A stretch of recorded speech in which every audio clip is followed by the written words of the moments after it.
Olá pessoal, de volta para mais um vídeo do canal, dando continuação sobre a série de vídeos falando sobre as raças raízes, a formação do homem. Nesse vídeo eu vou continuar com a quinta raça raiz, segundo o livro, a interpretação do livro A Doutrina Secreta Antropogênese, da Helena Blavatsky. Bom, no livro, a quinta raça raiz é chamada de raça ariana. Em uma pesquisa em alguns sites, no site da Wikipédia, mais precisamente, eu encontrei alguma referência sobre esse termo ariano. E ele refere-se ao subgrupo de indo-europeus que se estabeleceram no Planalto iraniano desde o final do terceiro milênio antes de Cristo, ou seja, seria aquela área chamada de Antiga Mesopotâmia. Por extensão, a designação arianos passou a referir-se a vários povos originários das estepes da Ásia Central, os indo-europeus que se espalharam pela Europa e pelas regiões já referidas a partir do final do Neolítico. O termo ariano vem do sânscrito ária, que significa nobre. Bom, temos que nos localizarmos agora no tempo e no espaço, já que a quinta raça raiz é a referência que a autora faz à nossa raça, que é a raça atual. Então, o terceiro milênio antes de Cristo ocorre na antiga para a média idade do bronze. Iniciou-se no primeiro dia de 3.000 anos antes de Cristo. Então, essa região que hoje é chamada de Oriente Médio, ela foi, por assim dizer, a região chamada de Antiga Mesopotâmia. Inclusive, existe um autor chamado Ivar Lisner que escreveu o seguinte trecho: Mesopotâmia, o berço da nossa civilização.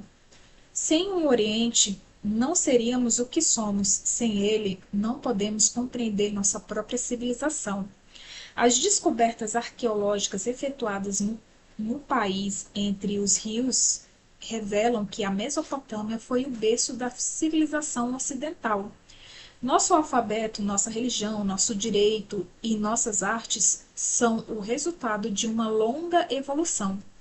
A escrita, base de toda a cultura, vem-nos da Mesopotâmia por intermédio dos Sumérios.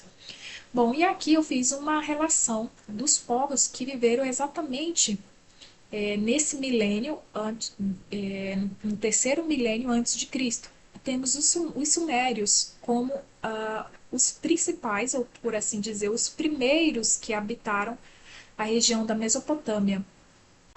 Bom, de forma bastante resumida, eu coloquei uma relação de povos que viveram nessa época do terceiro milênio antes de Cristo.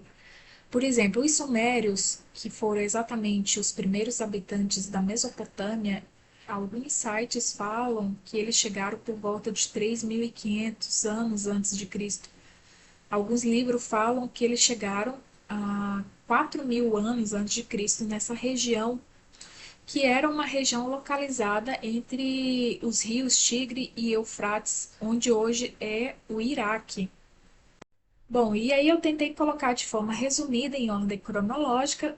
Depois dos sumérios viriam os acádios, depois os fenícios, os persas, os hebreus, os babilônios, os hititas, os assírios, os caldeus.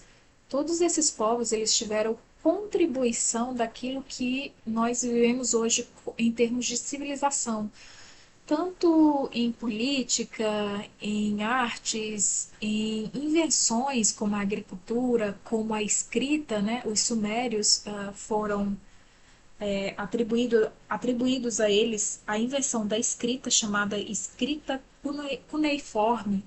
Enfim, são várias informações que vocês podem estarem pesquisando aqui no YouTube ou também em sites. Bom, pessoal, por que é importante saber dessas civilizações? Porque elas provavelmente foram os frutos ou o resultado daquilo que foi ah, o ensinamento, as instruções dessas dinastias divinas com a qual a Helena Blavatsky fala, que ensinaram os homens várias técnicas, ensinaram arte, ciência, astronomia, enfim, várias outras sistemas que hoje a gente pode meio que reaproveitar, né, esse conhecimento que vem de longas datas, de longos anos. Bom, vejamos o que o livro fala a respeito da quinta raça e os seus instrutores divinos. Esse trecho ele é apresentado em forma de slocas. Slocas é como se fossem versos bem resumidos do que vai se tratar o assunto do capítulo falando sobre a quinta raça. E começa pelo 47, diz o seguinte: os restos das duas primeiras raças desapareceram para sempre. Salvo os do dilúvio, grupos das diversas raças atlantes, juntamente com os antepassados da quinta. Bom, abrindo um parênteses aqui, já foi falado que uma raça ela não se extingue totalmente para que outra venha a surgir. Elas, na verdade, se interpõem uma à outra, ou seja, quando os últimos continentes, na verdade, os últimos territórios do continente do que seria a Atlântida, desapareceu, a quinta raça ela já existia. Bom, vejamos isso depois. Continua com Sloka 48, origem da nossa raça atual, a quinta, as primeiras dinastias divinas. Os primeiros vislumbres da história são hoje associados à cronologia da Bíblia, e a história universal a segue servilmente. Natureza dos primeiros instrutores e civilizadores da humanidade. Poucos ficaram, alguns amarelos, alguns morenos e negros, e alguns vermelhos ficaram. Os que tinham a cor da lua haviam desaparecido para sempre. A quinta, que seria a quinta raça, procedente do trono santo, ficou.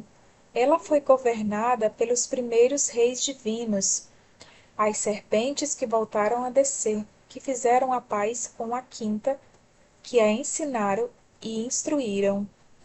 Bom, para entendermos sobre essa questão das cores, por que alguns amarelos ficaram, por que os da cor da lua não ficaram, eu separei um trecho que fica totalmente à parte do capítulo que fala sobre a quinta raça, mas que pode ajudar essa explicação.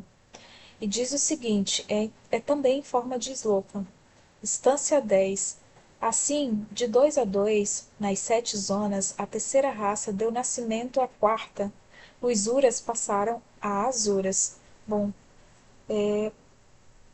abrindo um parênteses novamente, 7 zonas. Como já foi falado, as formas humanas até então criadas, elas eram divididas, elas estavam separadas em vários territórios. Elas foram separadas em 7 territórios de um continente.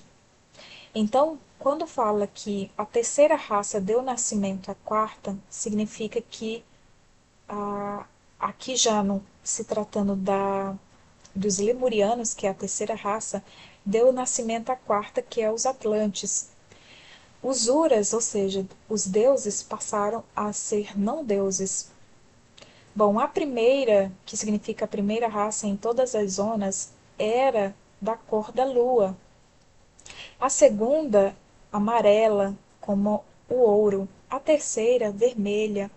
A quarta, de cor morena, tornando-se negra pelo pecado. Os 7 primeiros ramos humanos eram todos da mesma cor, e os 7 seguintes começaram a mesclar-se. Então a terceira e a quarta cresceram em orgulho. Somos os reis, somos os deuses. Tomaram esposas de aparência formosa, esposas escolhidas entre os sem mente, os de cabeça estreita.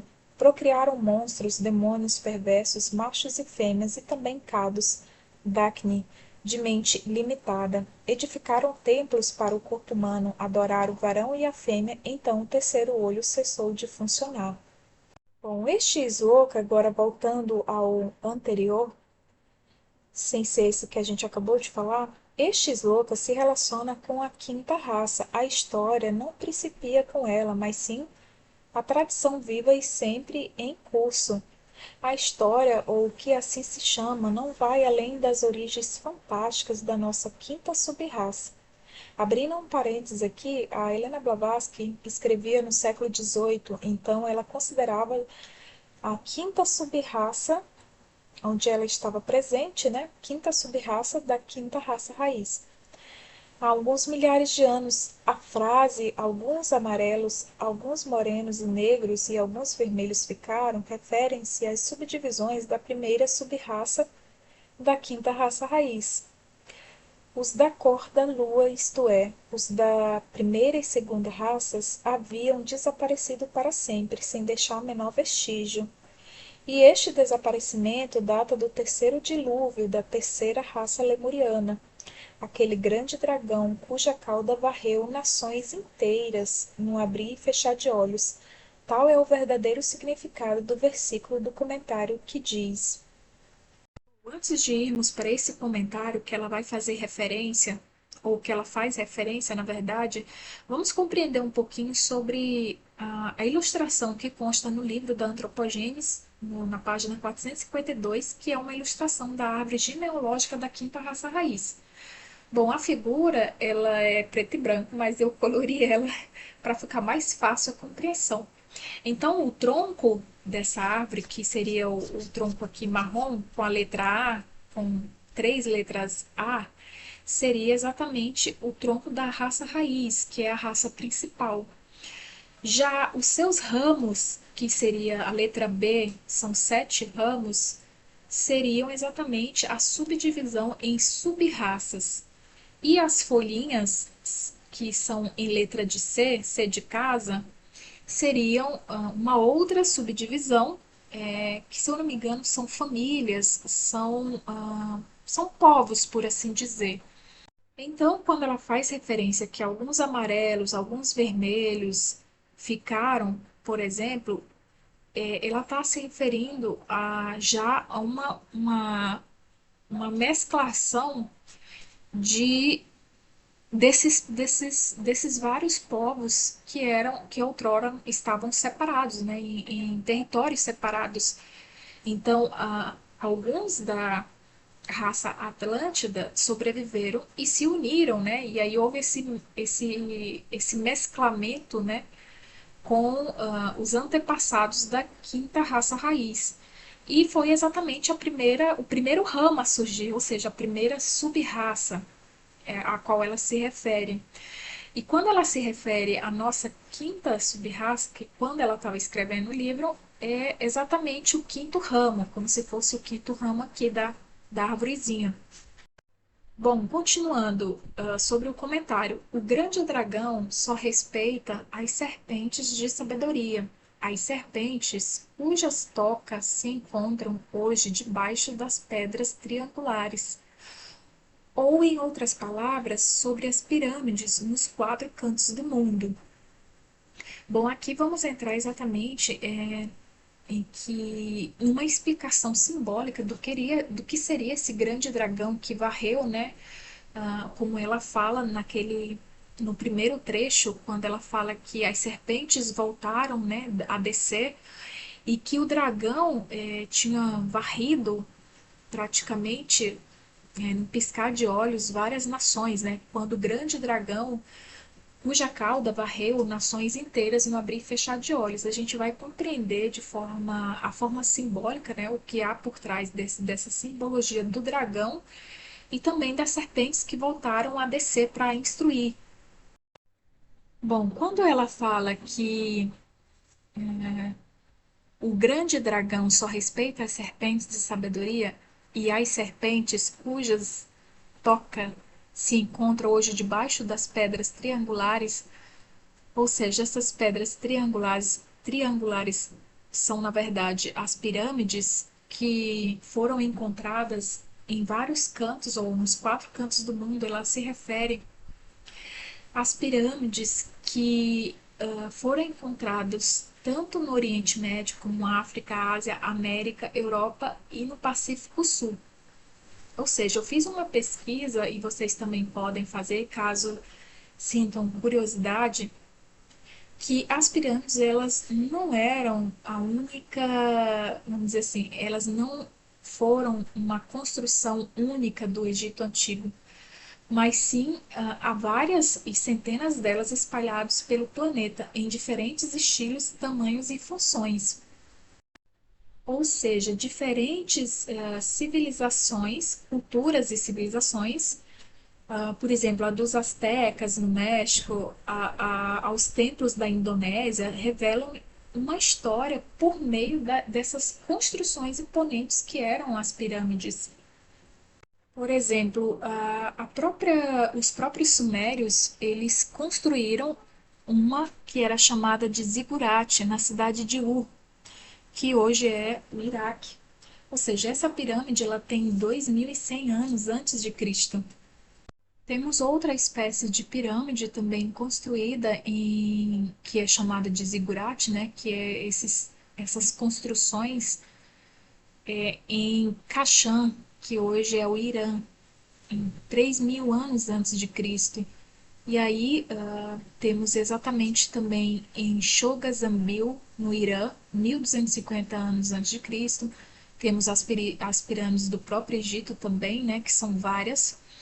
Temos pirâmide de Kush, no Sudão, 700 anos antes de Cristo. Pirâmides de Jebel Barkal, Sudão, 250 anos antes de Cristo. Bom, pirâmide branca, Shanshin, não sei se é assim que se pronuncia, na China. Aqui é uma foto dessa pirâmide que foi realizada em 1945, atribuída a um piloto da Força Aérea dos Estados Unidos, quando estava sobrevoando. Essa época provavelmente tem a ver com a questão da guerra. Então ele tirou essa foto do alto. Bom, mausoléu em Xiuangid, não sei se é assim que se pronuncia, também na China, 210 anos antes de Cristo. Bom, e aí são infinitas, e aí eu fiz assim só uma breve e tirei assim algumas que davam para colocar aqui, mas são várias. Outro exemplo é o Templo de Kukulcán, que fica, se eu não me engano, no México. Pirâmides maias de Tikal, em Guatemala, que são exemplos das pirâmides, mas se vocês fizerem uma pesquisa, vão encontrar bem mais pirâmides espalhadas pelo mundo. Bom, e aí o que que o livro fala sobre, continua falando sobre isso? Aqui se esclarece o que mais de uma vez está mencionado nos comentários, a saber que os adeptos ou sábios das raças terceira, quarta e quinta viviam em habitações subterrâneas, geralmente sob construções em forma de pirâmides, se não em verdadeiras pirâmides. Sim, havia dessas pirâmides nos quatro cantos do mundo. E não era um monopólio da terra dos faraós, em que pese a crença geral de que constituíam propriedade exclusiva do Egito, crença mantida até que se veio a descobrir a existência de outras pirâmides esparsas pelas duas Américas, em cima como em vales e altiplanos. Bom, ainda sobre as pirâmides, a Helena Blavatsky fala o seguinte: se na Europa já não se encontram verdadeiras pirâmides geometricamente perfeitas, é inegável que muitas das chamadas cavernas neolíticas primitivas, muitos dos enormes menires triangulares são exatamente essas pedras que eram colocadas no meio do terreno piramidais icônicas do Morbihan e da Bretanha, muitos dos túmulos dinamarqueses e até os nurag, que também são uma espécie de construção, representaram outras tantas cópias mais ou menos grosseiras das pirâmides.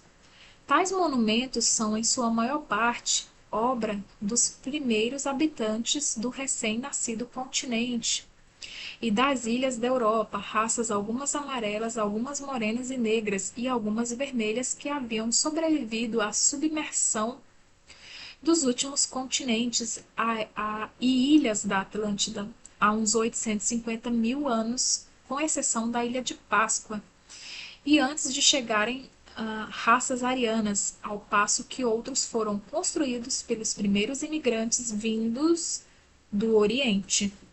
Bom, em outro trecho, o livro fala o seguinte: os iniciados leem 900 mil anos o período durante o qual, isto é, desde o primeiro aparecimento da raça ariana, quando as partes pliocenas do que foi a Atlântida principiaram a submergir.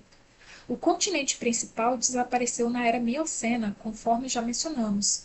Ou seja, o livro ele faz uma distinção entre o continente principal da Atlântida e os seus, por assim dizer, territórios menores, que também submergiram aos poucos, pelo que dá a entender. E os outros continentes a surgir até o desaparecimento final da pequena ilha Atlântida de Platão. As raças arianas nunca cessaram de lutar contra os descendentes das primeiras raças de gigantes. Aqui ela fala sobre a referência entre o final da última terceira raça raiz e a quarta raça raiz, que é a dos Atlantes. Esta guerra durou quase até o fim do período que precedeu o Kali Yuga. Foi o Mahabharata, ou a Grande Guerra de tanta fama da história da Índia. Aqui existe, inclusive existe um livro, né, em forma de poema, que narra essa guerra, essa grande guerra. E, se eu não me engano, o livro é chamado Mahabharata.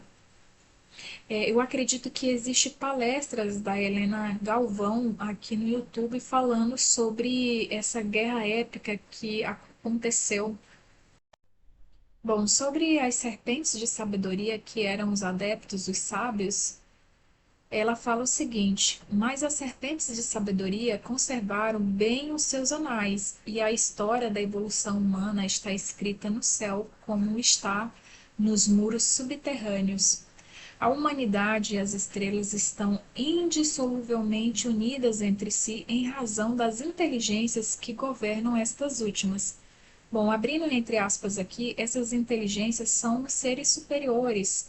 Ela fala, inclusive, no livro da Cosmogênese, que é o volume 1, que os mundos eles se acham todos sujeitos a governadores ou regentes, que no caso das tradições do hindu, do hinduísmo, né, que eu quero dizer, são chamados de rishis e pitris entre os hindus, né?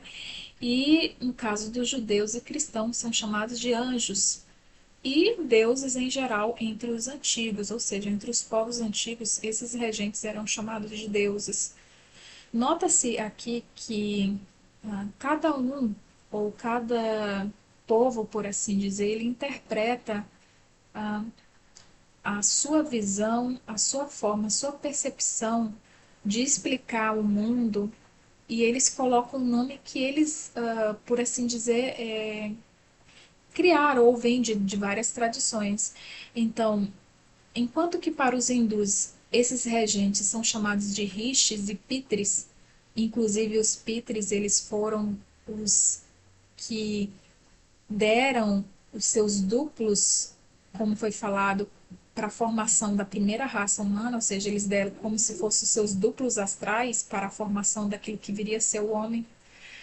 Para os judeus e cristãos é chamado de anjos, e no caso dos povos antigos é chamado de deuses. Então, assim, é interessante a gente ver a percepção de cada um desses povos, porque quando você se aprofunda no conhecimento, você vê que se tratam da mesma coisa, da mesma essência daquilo que eles estão tentando explicar, porém sobrenomes diferentes. Continuando, podem os simbologistas modernos escarnecer de tudo isso e dizer que não passa de fantasia. Mas, consoante escreve o senhor Stanley Wake, é indiscutível que o dilúvio foi sempre associado nas lendas de alguns povos orientais, não só às pirâmides, como também às constelações. Bom, vocês já ouviram falar que o dilúvio não é uma história exclusiva da Bíblia, né, de Noé, mas sim vários outros povos, tradições também têm a história do dilúvio, conforme a sua tradição. E continuando no livro, fala o seguinte: o velho dragão identifica-se com um grande dilúvio, diz o senhor Prócto. Sabemos que no passado a constelação do dragão estava no polo ou ponto culminante da esfera celeste. Nos templos estelares, o dragão era a mais alta constelação ou a constelação dominante. É singular ver-se quão estreitamente estas constelações correspondem em série e ordem de ascensão reta com os sucessos registrados no que concerne ao dilúvio bíblico. Bom, aí eu tive que estudar um pouco sobre astronomia, né, para entender sobre essa constelação de dragão ou do dragão. Bom, aí eu tive que estudar um pouco sobre astronomia, eu não sabia nada, zero, zero de astronomia. E para minha curiosidade, ou para minha surpresa, na verdade, eu encontrei muitas coisas interessantes. Então, assim, provavelmente eu vou deixar muito a desejar nessa parte, mas eu vou tentar explicar com as minhas palavras o meu entendimento sobre essa constelação, por que desse nome, enfim, e por que que a Helena Blavatsky faz essa referência, como que o dragão, na forma simbólica, ele tem vários sentidos, e um deles seria a constelação. Bom, as pesquisas que eu fiz me direcionaram para um entendimento da seguinte forma. Bom, eu trouxe algumas figuras para talvez ficar mais fácil o meu entendimento. Bom, o nosso globo, ele, em volta dele existe como que uma esfera, que é uma esfera meio transparente, translúcida aqui nessa foto, nessa primeira foto. Na segunda foto, ela é essa representação aqui, eu achei ótima, como se fosse vários gradeado, né, por assim dizer, e vários pontos de luzes. Então, essa esfera maior em volta da esfera da Terra é chamada de esfera celeste. Bom, essa esfera celeste é onde consta as constelações. Se eu não me engano, são 88 constelações no total. Aqui eu trouxe uma outra foto do que seria essas constelações e como elas são divididas. Vocês podem notar que a esfera ela tem exatamente o formato do nosso planeta Terra. E é óbvio, né? E tipo assim, cada constelação ela ocupa como se fosse um quadradinho desses aqui, dessa esfera celeste. Bom, aqui em outra foto explica que essa constelação do dragão, que é esse desenho aqui, esses dois desenhos, acho que fica mais fácil de verificar. Essa constelação ela fica exatamente, ou mais ou menos ali, no início do globo, na parte norte. Então, aqui vocês podem ver uma estrela chamada Polaris e logo abaixo dela Draco e o desenho aqui da constelação. Nessa outra foto do lado, vocês podem ver que a Terra ela gira em torno de um eixo, de uma eclíptica, e que é chamado de precessão da eclíptica, né? Ela gira. Então, assim, a Terra ela gira não em sentido reto, ela gira em sentido inclinado. Bom, ainda falando um pouquinho atrás, voltando atrás da esfera celeste, ela possui dois polos, que é o polo norte celeste e o polo sul celeste. Como o fato da Terra ela girar de forma inclinada e essa inclinação aponta exatamente para um polo norte, que é justamente o polo norte celeste, é ele que nos dá a impressão de que a Terra, de que na verdade o céu é que está se movendo. O céu parece caminhar sobre as nossas cabeças, igual essas fotos aqui. Ou seja, é como se o céu caminhasse do leste para o oeste. E aí, completando como que um circuito completo em cerca de 24 horas, faz esse fenômeno que a gente tem, né, do dia para a noite.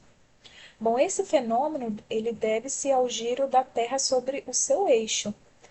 O eixo do giro terrestre, ele intercepta a esfera celeste em dois pontos, que é justamente o que eu acabei de falar. Esses dois pontos são chamados de polos celestes, que é o polo norte celeste e o polo sul celeste.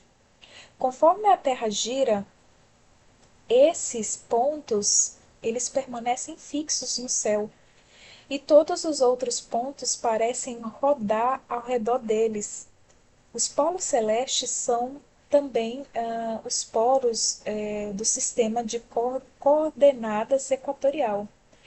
Bom, eu não vou muito mais me aprofundar, até porque o que eu quero dizer é o seguinte, voltando agora em outras imagens, aqui, aqui tem uma imagem mais clara, a Terra ela parece um peão rodando e ela roda, faz um processo da elíptica, que esse processo, para complementar, ou, aliás, para completar todo esse círculo da eclíptica, leva aproximadamente 26 mil anos para ela completar esse circuito da eclíptica. Bom, nessa foto aqui fica até mais claro que a gente vê que a Terra, em vez dela girar reto, ela gira inclinada.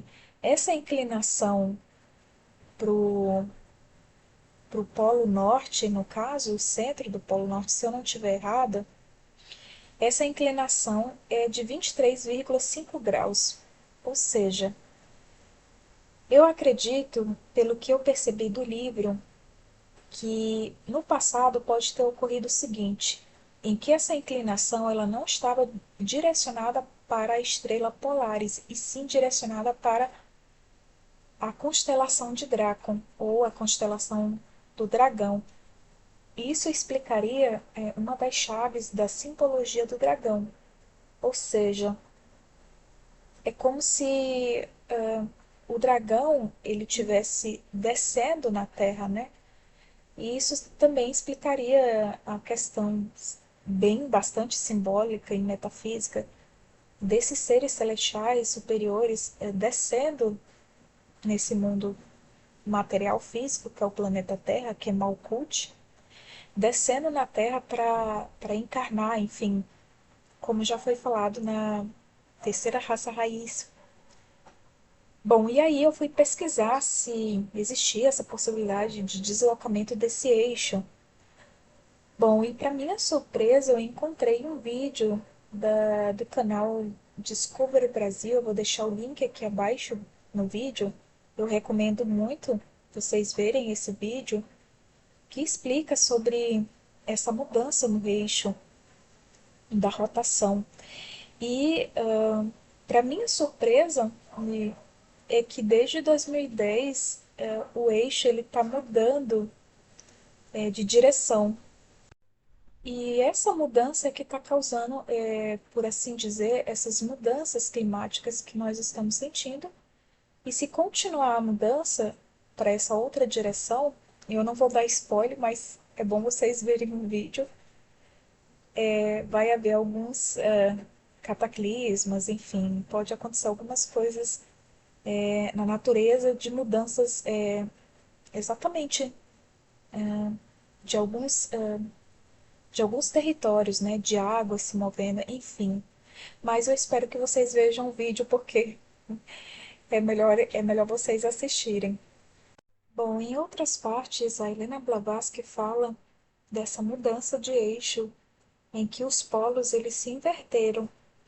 Também em outra parte do livro ela fala que os polos da Terra e os da eclíptica haviam outrora coincidido, que mesmo em épocas posteriores ao começo de suas primeiras anotações zodiacais, que seria, se eu não me engano, os egípcios eles anotavam, né?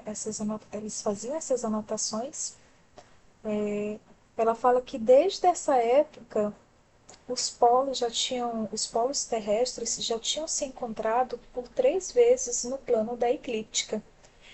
Ou seja, como eu disse, eu não tenho tanto conhecimento e eu não sei, mas eu suspeito de que essa mudança do eixo que o vídeo da Discovery fala, do Discovery Brasil, pode ser que seja em direção à eclíptica. Bom, aqui, esse desenho, essa figura que é desse site, é um site que explica sobre questão de astronomia, né? Eu achei ideal esse desenho porque a gente tem uma noção de quanto a Terra está afastada desse eixo do plano da própria da própria eclíptica. Então, se a Helena Blavatsky ela falou que os polos terrestres eles já se encontraram por 3 vezes no plano da eclíptica, já coincidiram, então provavelmente foram eles que causaram as mudanças, ou aquilo que o livro fala sobre um dilúvio astronômico, porque ela faz uma diferenciação entre os dilúvios terrestres e os dilúvios astronômicos. Bom, voltando ainda à significação, as outras significações do dragão, do símbolo do dragão, o texto diz o seguinte: e como nunca seria demais insistirmos quanto às múltiplas significações daquele estranho e sugestivo símbolo, tantas vezes mencionado do tentador do homem, segundo a tese da ortodoxa Igreja, parece-nos de todo aconselhável que esse assunto seja esgotado com todo gênero de provas que temos ao nosso alcance, não obstante o risco de incidirmos em repetições. Na Caldeia, o nome do dragão não era escrito foneticamente, sendo representado por 2 monogramas que provavelmente significavam, segundo os orientalistas, o escamoso. G. Smith observa muito a propósito que esta descrição pode naturalmente aplicar-se tanto a um dragão fabuloso como a serpente ou a um peixe. Bom, sobre a Caldeia, já falei aqui em um vídeo que a Helena Blavatsky ela acredita que a Cabala ela tenha se originado na Caldeia. A Caldeia, na verdade, os caldeus, né, eles foram os povos que viveram entre 612 anos antes de Cristo a 539 anos de Cristo. Inclusive, ela fala que muitas das tradições dos hebreus vêm da Caldeia, mas isso eu acho que talvez exigiria um assunto mais, um estudo mais aprofundado sobre a Caldeia e sobre os hebreus, enfim, os judeus, os cristãos, o que eu vou deixar para um outro vídeo. Mas superficialmente eu só estou passando o que consegui captar do livro, né? Bom, continuando, a isso podemos acrescentar que, sob o certo aspecto, ele se aplica a Macara, Capricórnio, 10º signo do zodíaco. Aqui é a continuação, né, sobre o símbolo do dragão. Então, além de o símbolo do dragão ele simbolizar a constelação, aqui ela fala de uma outra simbolização do dragão, que também tem a ver com a serpente, né? Porque, como ela diz, o dragão ele era representado na Caldeia não foneticamente, mas sim por monogramas que poderiam simbolizar ao mesmo tempo o dragão, uma serpente ou um peixe.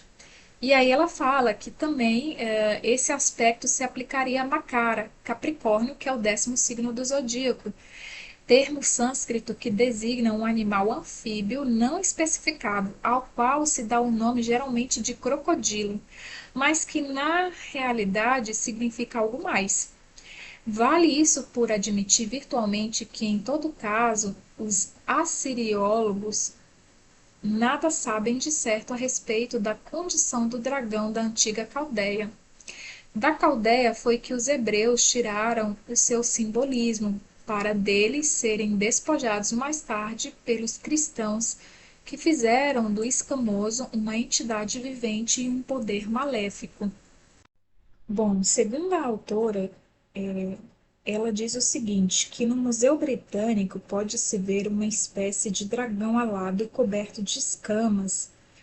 Nessa representação dos episódios da queda, segundo a mesma autoridade, há também 2 figuras sentadas em cada lado de uma árvore, com as mãos estendidas para a maçã, enquanto o dragão serpente se posta atrás da árvore. Esotericamente, as 2 figuras representam 2 caldeus prontos para a iniciação, e a serpente simboliza o iniciador, ao passo que os deuses ciumentos, que amaldiçoam os três personagens correspondem ao clero esotérico e profano.